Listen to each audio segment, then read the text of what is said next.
పొద్దున్నే మా అమ్మ కాల్ చేసింది. అమ్మ నాకు హ్యాపీ బర్త్డే చెప్పింది అనమాట. అప్పుడు నేను కూడా చెప్పాను, అమ్మ హ్యాపీ బర్త్డే అని.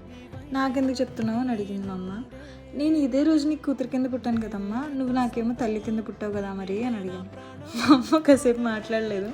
Because not only my mother, any mother on that, she definitely gone through the physical pain is definitely very intense.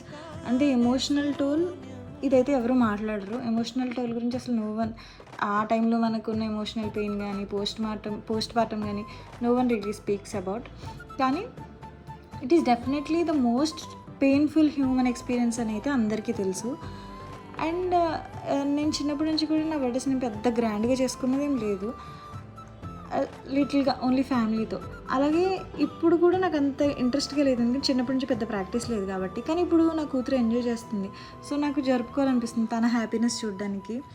So this is the experience.